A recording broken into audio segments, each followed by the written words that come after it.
ആ ക്യൂവിന്റെ പിന്നിൽ ഞാനും കൂടി അങ്ങേ നടന്ന് ഒരു റൂമിലാണ് റസൂലുള്ളത് എന്നാണ് കേൾക്കുന്നത്. അതേക്കങ്ങ് കാലെടുത്ത് വെക്കുമ്പോൾ അവിടെ നബിയല്ല ഉള്ളത്, കാന്തപുര ഉസ്താദാണുള്ളത്, AP ഉസ്താദാണുള്ളത്. സുബ്ഹാനല്ലാഹ്, എന്താ പരിപാടി? AP ഉസ്താദ് ടിക്കറ്റ് കൊടുക്കുന്നു. എന്തിന്? അപ്പുറത്തെ റൂമിൽ റസൂലുള്ള ഇരിക്കുന്നുണ്ട്, ആ നബിയെ കാണാൻ AP ഉസ്താദ് ടിക്കറ്റ് കൊടുക്കുന്നു. ആ ടിക്കറ്റ് വാങ്ങി ഞാൻ അടുത്ത റൂമിൽ കയറിയപ്പോൾ അവിടെ റസൂലുള്ളാഹി ഇരിക്കുന്നു. ഞാൻ മനസ്സിലാക്കി, അല്ലാഹുവിന്റെ റസൂലിലേക്ക് എത്താൻ ഇക്കാലത്ത് പറ്റിയവരുണ്ടെങ്കിൽ ഞാൻ തുടരുന്ന വിഭാഗമല്ല, മറിച്ച് കാന്തപുരം മാത്രമാണ്. ഞാൻ അതോടുകൂടെ എന്റെ ഗ്രൂപ്പ് വിട്ടു. സഹോദരന്മാരെ, നിങ്ങൾ ആലോചിക്കുക, ഏത് ഗ്രൂപ്പ് വിട്ടു അല്ലേ?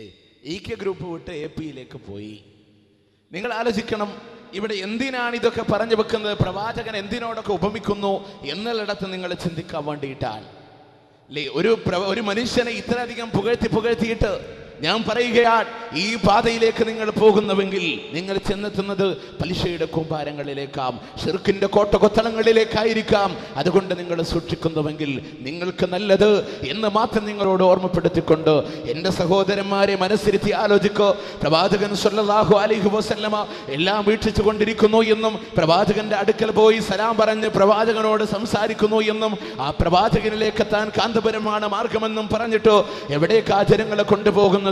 പണപ്പിരിവിന്റെ പേരിൽ ഇസ്ലാമിനെ കച്ചവടം ചെയ്തുകൊണ്ട്, അതിന്റെ പേരിൽ പ്രവാചകനോട് തേടുന്ന സ്വലാത്ത് നഗറുകൾ സംഘടിപ്പിച്ചുകൊണ്ട് ഇതിലേക്ക് മനുഷ്യനെ വഴിതിരിച്ചു വിടാനാണോ? നിങ്ങൾക്കറിയുമോ ഇത് പ്രവാചക സ്നേഹമാണോ അതോ പ്രവാചകനോട് കാണിക്കുന്ന ധിക്കാരമാണോ എന്ന് മനസ്സിലെത്തിക്കൊണ്ട് ആലോചിക്കണ്ടേ എൻ്റെ സഹോദരന്മാരെ.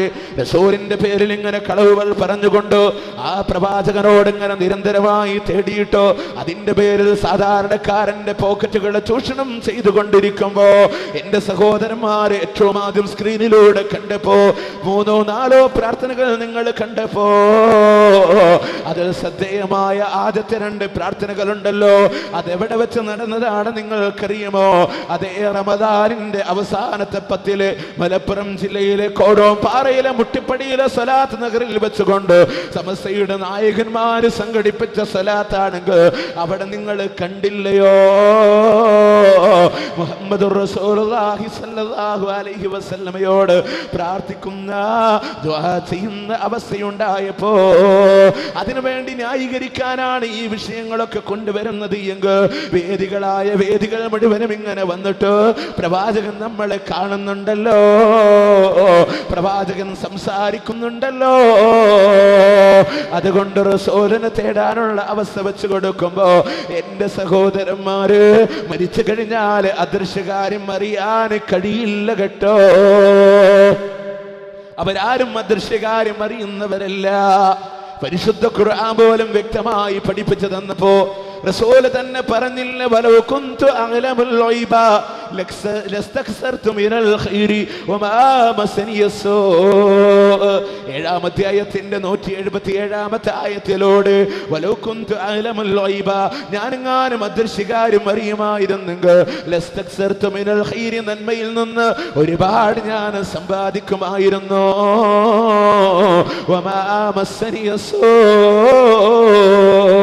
ചീത്തയായി